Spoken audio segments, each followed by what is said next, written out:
Now we have another C preprocessor directive, or in fact two of them, called the hash ifdef and the hash ifndef directives. And what do these do? They conditionally omit code. For example, ifdef label, and then some regular C code, any old C code, and then an endif. These directives, the ifdef and the ifndef, are special in that they are not put right up at the top of a C file, up at the top where the hash includes and the hash defines go. Notice I've always been putting those right up the top, outside of main. These can actually happen anywhere inside a C file. Notice also that the hash ifdef is used in this example, hash ifdef label, and then after the regular C statements I have a hash endif, which is not the same as hash ifndef. I'll tell you what that is in a moment.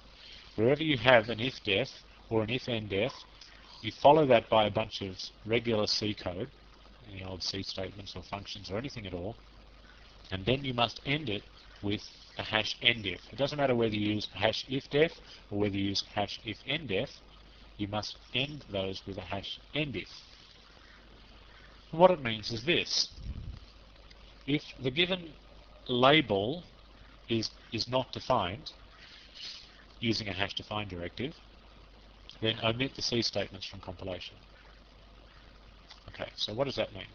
Up the top, you might or might not have a hash define that says hash define label to be, I don't know, 0 or 1 or anything at all. In fact, you don't even have to define label to be anything. You can just say hash define label, and that's all you need. You don't actually need to have it defined to be anything at all, but you can define it to be something if you want it to be. So this bit of code actually tests to see whether label has been defined or not. And if it has not been defined, all those regular C statements get omitted. Can you see what we're doing here? We are actually able to remove great blocks of C code without deleting them. That's the principal purpose of ifdef and ifndef, is that you can wrap up regular C statements. You can take 100 C statements or even just one C statement and put a hash ifdef endif pair around them and conditionally sometimes delete them and sometimes not delete them, depending on whether there's a hash define at the top of the program or not. It's really clever. I'll give you the classic example. It's when you want to comment out a piece of code, but you don't want to comment it out using comments. I'll show you an example of that in a moment. Let me just finish on this particular set of definitions for you. Hash else can also be used. So you can say ifdef label, and then you can have one set of C statements. Then you can say hash else, and then have a different set of C statements. So one or the other will be compiled into the program. The other ones will be omitted. It's quite clever. That is definitely different to the regular else used with the if statement. The regular if statement, this is a hash else, which is used in the same way, but you just don't forget to put the hash on the front of it. And the hash ifndef can be used to check if an identifier is not defined. So you can say ifndef label, which means that the regular C statements following will only be compiled if label is not defined. I think I've got to give you some examples of this. It's probably getting a little bit scary just listening to it. This is ifdef.c. I'm going to use this now to define exactly what I'm talking about. Okay, I know that what I said before is a little bit cryptic because I didn't have a concrete example to work with, but now I do. This is our printing out our grid. Remember our grid of 18 by 18, or in this case 16 by 16 multiplication table. Okay, now let us pretend, just for the sake of argument, that there is a bug in this program, and every time I run it, it crashes, but I can't figure out why it's crashing. Maybe it's crashing during the calculation phase, because I don't know, and maybe it's crashing during the printing phase. So for whatever reasons, I decide that I just want to, let's say, comment out that entire block of code. I don't want to print the results. In fact, I'm going to run the program again, not printing the results, and see if it crashes. Because if it still crashes, then obviously the problem would lie in here. And if it doesn't crash, that means the problem would lie in here. So the simplest way to do that, you might think, is to comment out the code. Put a begin comment there and an end comment there. Now, is that going to work? Let's see. Let's compile that. We've got an error. Parse error before / on what line? Okay, it doesn't like that line of code. It doesn't like that closing comment. Why not? Because the comment is already closed here. So this is totally out of place. Why is that? Because in C you cannot nest comments. You cannot have a comment within a comment. So you might think to yourself, well, I'll just make sure that that's not an end comment anymore, and I'll make sure that one's not an end comment anymore. Now that's just getting a little bit crazy, because if you were actually commenting out 200 lines of code and every second line was commented, it would take you longer to do that than it would do to find the problem in the first place. So I'll put those back in. It's actually not smart to do it that way. There is a much better way. If I simply want to omit all this code, if I say I don't want to compile that code into my program, I want to run the program without compiling in that bit of code, then I can do this. I can say hash if def print. I don't have to use the word print. I can use any word I like there. I could use the word printing.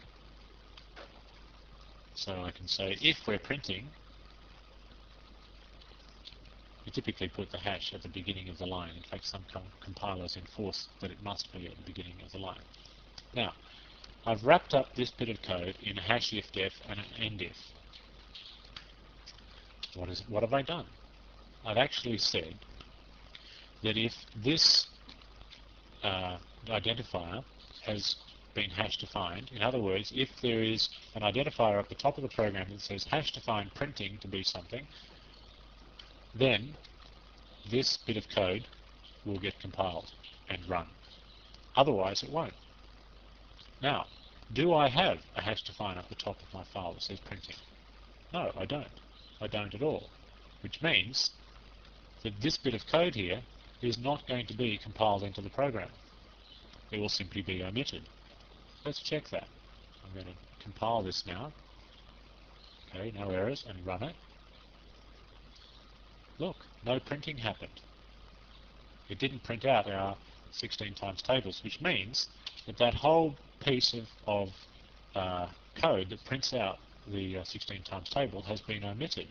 It's been omitted because I've wrapped it up in this particular conditional statement here. Now, I can change that. I can go to the top of my program and say hash define printing.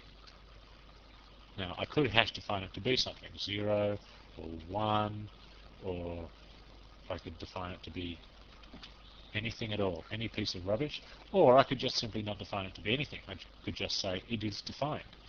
That line there, I know it looks kind of silly. I'm defining printing, but I'm not defining it to be anything. That's actually a legal line of code.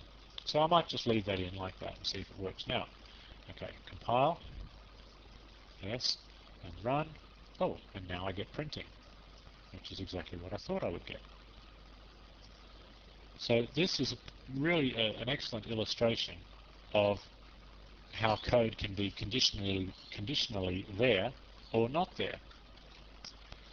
Now the only thing that you might say to yourself is, well, every time you want a different version of the program, you've got to come in here and edit the source code and actually remove that line or include it. And if you're going to remove that line or include it, you may as well just remove these lines or include these. And yes, that's sort of true, but it is obviously much easier to include one line than to include 100 lines. And there's another thing. The compiler itself will allow you to specify hash defines that are not part of a C file. What am I talking about? It is possible, let's say you have one of those command line compilers, you can specify on the command line of the compiler that you want a certain hash define to be defined for the duration of this particular compilation. So you can do a compilation that involves printing, and you can do another compilation tomorrow that involves no printing. So you wouldn't have this line of code there at all. You would simply control it via the command line of the compiler.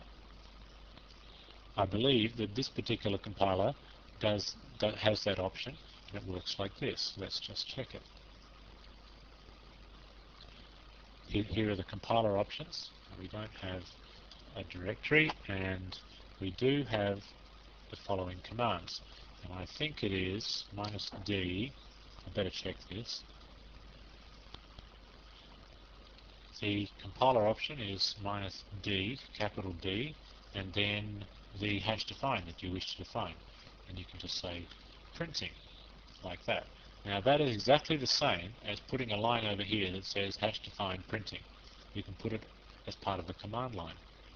So you say OK, then you compile, and then you run, and we do get the printing. Now, if we turn that off and we say no, I don't want that there, then we can compile it again and run it, and there's no printing. So it's very, very handy that you can just say tick the box or don't tick the box and put this thing in here, and you get completely different behavior for your entire program. Where might this be used other than just simple debug or conditionally having components of your program in or not having components?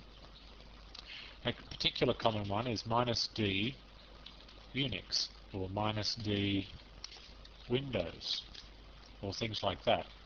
And then what you can do is you can have your program run on both Unix and Windows. Unix and Windows obviously require slightly different behavior from your program, so you can say if it's a Windows program, then run this little extra bit of code, or if it's a Unix program, then don't do this instead. You can have your program compile slightly differently depending on what platform it's going to run on. It's quite easy for you then to compile a Windows version and a Unix version without making a single change to your source code. You can just compile it differently. That's a very, very common use for the hash define, and then of course the hash ifdef or hash ifndef directives. Okay, so I hope that makes sense, and let's move on to the next module.